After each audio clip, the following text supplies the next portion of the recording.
auxiliam na identificação de algumas bactérias, principalmente por fazer a demonstração de bactérias gram-negativas.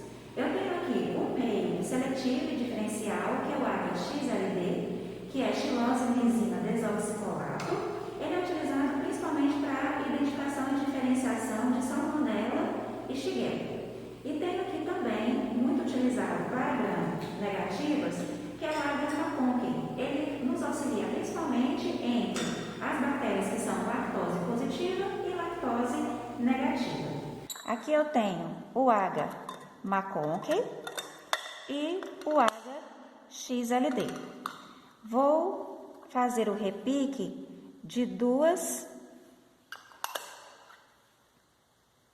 amostras clínicas, isolados de amostras clínicas, na mesma placa, para nos auxiliar na verificação, na diferenciação de coloração entre as colônias, que é esse que é o indicativo que nos auxiliará na possível identificação da amostra.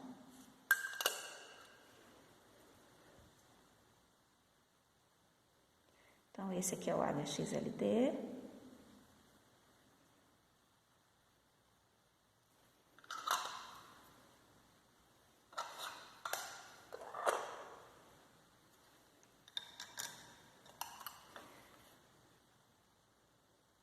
Escolhendo aqui uma colônia isolada.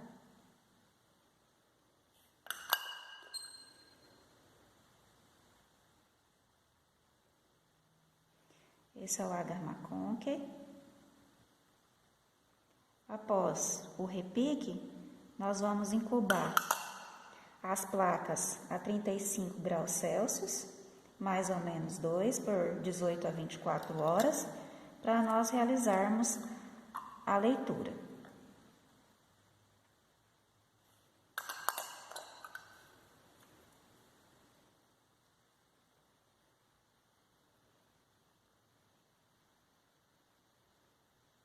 Eu fiz o repique das duas colônias, das duas amostras, aqui na mesma placa, para nos auxiliar depois na visualização.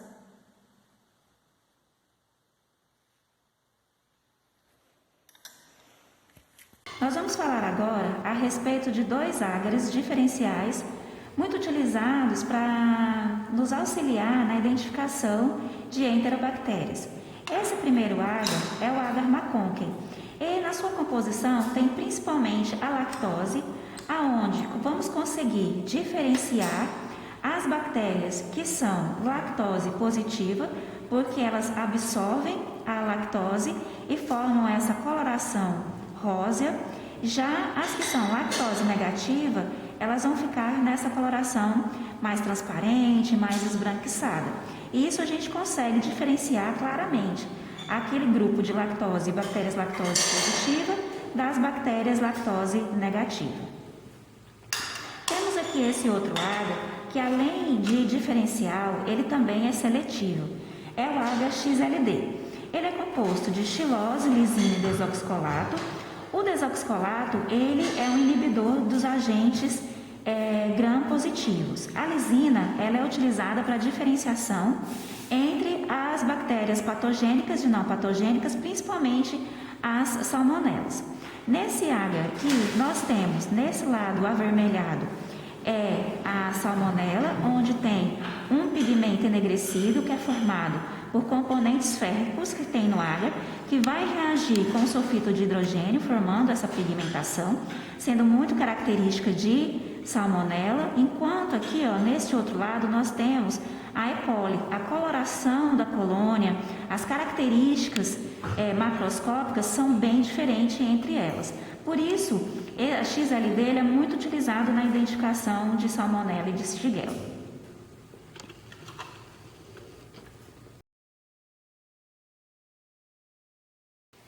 Nós vamos fazer agora o teste auxiliar para a identificação de bactérias gram-negativas. Então, após a realização do gram, nós vamos utilizar esse agar, que ele é inclinado, onde ele tem uma base e ele tem um bisel. Ele chama agar TSI, que é o agar tríplice açúcar ferro. Ele é um meio utilizado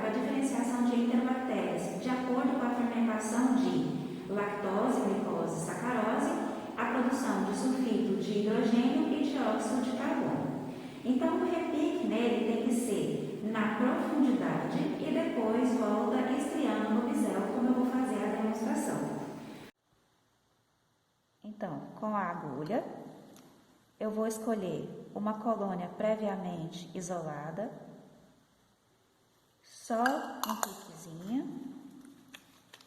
Vou fazer a inoculação por profundidade, sem tocar o fundo, mais ou menos 1 centímetro, e volto estriando no bisel.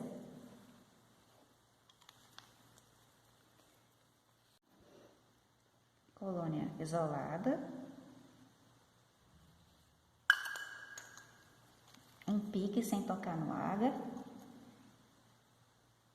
Faz a inoculação por profundidade e volto estriando. Então, relembrando, aqui é o agar TSI. Ele tem a base e tem o bisel. Como que ocorre a modificação do agar? Observa esse daqui. A base e o bisel, eles estão numa coloração mais amarelada. Isso significa que essa bactéria que foi inoculada, ela utilizou os 3 açúcares aqui dentro. E isso fez uma acidificação do meio, deixando ele nessa coloração. O dióxido de carbono, ele é verificado por essa formação, por essas bolhas, provocando rachaduras no agar. Quando há uma produção excessiva, pode haver o escape aqui pela tampa. Esse daqui é um TSI muito característico de Escherichia coli. Porém, nesse tubo nós não estamos conseguindo visualizar se houve ou não a presença de sulfito de hidrogênio. Nós vamos conseguir perceber nesse outro tipo de tubo onde há esse pigmento preto. Esse pigmento enegrecido, ele ocorre pela redução do tiosulfato em sulfeto de hidrogênio, produzido por algumas bactérias, que vai associar com sais de ferro, formando essa pigmentação, né? Então, a gente diz, quando há esse pigmento preto, que houve a produção de sulfito de hidrogênio. Esse TSI aqui, então, como seria a leitura? A base ácida, o bisel ácido. Então, seria ácido, ácido, ou então amarelo, amarelo, gás positivo, H2S negativo. De acordo com o mesmo princípio, vamos realizar a leitura desse outro TSI. A partir do princípio que foi explicado no tubo anterior, aqui como seria a leitura desse TSI? Ele seria acidificado, alcalino, porque não houve a fermentação de lactose ou de sacarose, um ou outro.